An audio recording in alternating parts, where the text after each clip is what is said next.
du projet de loi numéro 11 et je reconnais, Monsieur le député, de Jean Talon. Merci. Alors, j'indique d'entrée de jeu que nous allons voter pour le principe de ce projet de loi proposé par le ministre délégué à l'économie et aux PME qui vise à réduire le fardeau réglementaire, le fardeau administratif des entreprises et des organisations du Québec.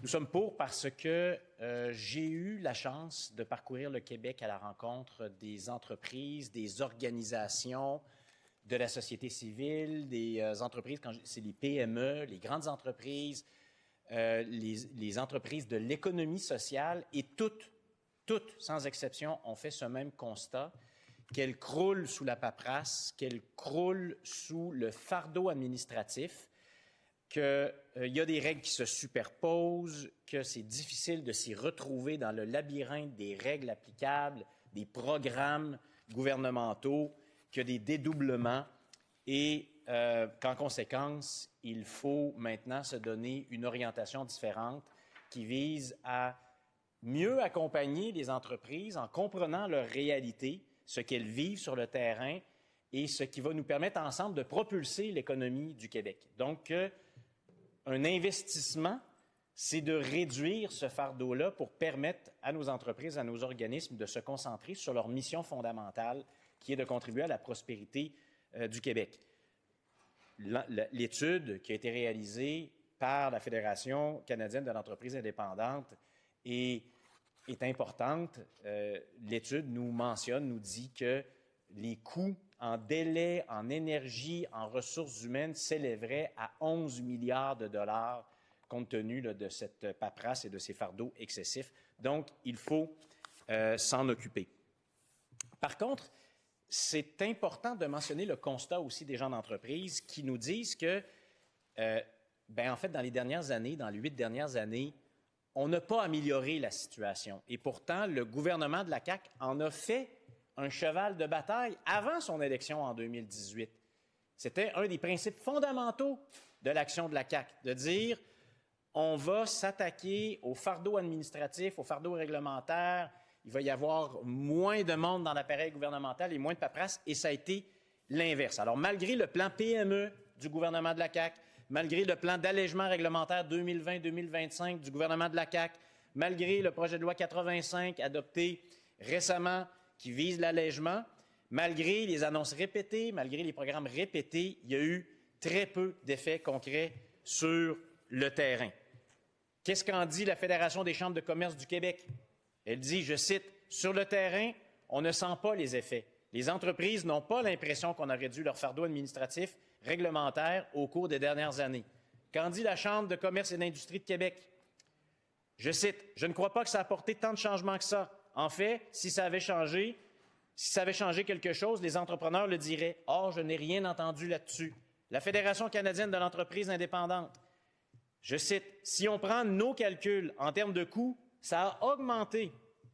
Dans les dernières années, il y a eu beaucoup de nouvelles obligations qui ont été ajoutées. » Manufacturier exportateur du Québec, je cite, « Est-ce qu'on a vraiment été touché au cœur ou est-ce qu'on a vraiment touché au cœur de ce qui a fait mal dans les dernières années à nos entreprises, c'est-à-dire les exigences supplémentaires? » La réponse, c'est non. Conseil du patronat du Québec, je cite, « On n'a pas un signal qu'il y a une nette amélioration. On voit que dans certains cas, il y a des règles qui sont abolies, mais d'un autre côté, il y en a qui sont créées, zero-sum game. » Donc, il faut être conscient du fait qu'on nous resserre la même communication, mais en fin de mandat du gouvernement de la CAQ, après 7 ans, finalement, d'échecs dans les politiques et dans les programmes d'allègement réglementaire et administratif. Donc, la bureaucratie n'a pas reculé. Les coûts de gestion et de la paperasse ont plutôt augmenté. Le projet de loi, donc, va quand même dans la bonne direction. C'est pour ça qu'on est en faveur du principe de ce projet de loi-là.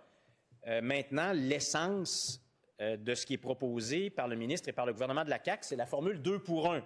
C'est-à-dire, à chaque fois qu'on va ajouter un processus ou un formulaire ou une obligation administrative, il faut en enlever 2 autres. Bon, mais c'est une formule mathématique dont plusieurs ont dit que c'est peut-être un peu trop simple pour fonctionner. Quel secteur, de quel formulaire parle-t-on, de quel processus? Est-ce qu'on est capable de réduire tout ça à une formule mathématique? Probablement pas, parce que les PME, les entreprises, les gens d'affaires, ce qu'elles nous ont dit en consultation particulière, c'est qu'on attend un vrai plan avec des objectifs clairs et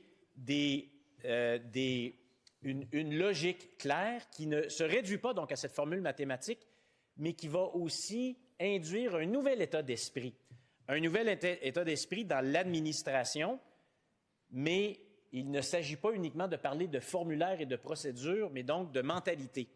Et plusieurs nous ont dit aussi, notamment les gens qui agissent au sein de l'appareil gouvernemental et paragouvernemental, que c'est un peu le résultat du gouvernement lui-même qui a dit, bien, on n'est plus tellement dans l'esprit d'un conseil de la part des experts au sein de l'appareil gouvernemental, mais vous êtes là pour protéger notre image, nous, au gouvernement de la CAQ, pour s'assurer qu'on suit des procédures. Donc, c'est un changement de mentalité qui doit venir notamment du gouvernement lui-même auprès des fonctionnaires de la fonction publique qui sont là dans un esprit de conseil et d'accompagnement plus que dans un esprit de remplir de la paperasse pour des fins de contrôle de l'image du gouvernement. Un autre élément qu'on va surveiller, donc au-delà de ce changement de mentalité qu'on voudra voir apparaître avec ce projet de loi, c'est aussi la question de la reddition de comptes et de l'intérêt public. Donc, en fait, beaucoup de gens d'affaires sont venus nous dire, attention, moins de paperasse, plus d'allègement, plus d'efficacité, ça ne veut pas dire moins de reddition de comptes pour le gouvernement, parce que souvent, la reddition de comptes du gouvernement nous permet d'être plus efficace, nous permet de mieux comprendre où on en est avec les politiques gouvernementales.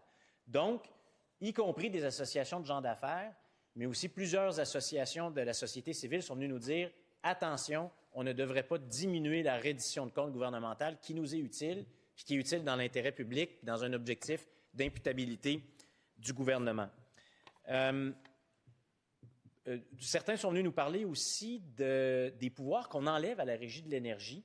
Et ça, c'est vrai que ça continue une opération qui a été opérée dans la loi 24, qui s'appelait le projet de loi 69, et qui est venu édenter la Régie de l'énergie, alors qu'on a besoin de plus d'indépendance et d'un rôle plus efficace de la Régie de l'énergie. Donc là, ici, en matière de stockage de gaz notamment, c'est préoccupant, ces dispositions-là, donc on va y faire très attention. Un dernier élément. Ce qui est intéressant pour nous, c'est que plusieurs associations sont venues nous parler, y compris des gens d'affaires, sont venus nous parler des coûts, des délais, de l'énergie, des problèmes de logique, de dédoublement entre le palier fédéral et le gouvernement du Québec.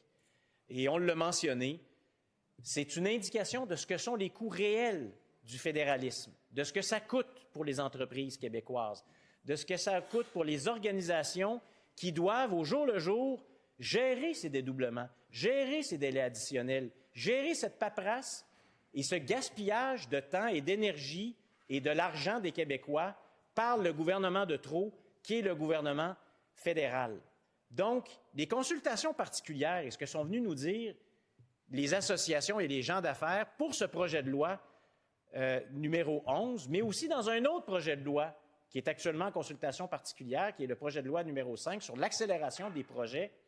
Tout ça, ça concorde dans ce que nous, on dit, dans ce que nous, on prétend. Si le Québec veut vraiment se propulser en avant, si on veut être maître de notre destin économique, si on veut cesser d'avoir une main attachée dans le dos, si on veut cesser de faire encourir à nos entreprises et des organisations des coûts additionnels parce qu'il y a un autre gouvernement qui vient de se mêler d'à peu près tout, bien au-delà de ce qui est écrit dans la Constitution et dans le partage des compétences, il se mêle de tout, crée des délais, crée des dédoublements, crée des formalités additionnelles, ça prend l'indépendance du Québec. Et ça, c'est ce que nous, on propose au Parti québécois. Le gouvernement de la CAQ propose encore une autre petite réforme pour la 3e ou 4e fois dans son mandat, mais toujours coincé dans le carcan du fédéralisme canadien. Nous, on propose le plus grand exercice d'allègement réglementaire et administratif de l'histoire du Québec en se débarrassant du gouvernement de trop, en faisant l'indépendance du Québec. Merci, Monsieur le Président.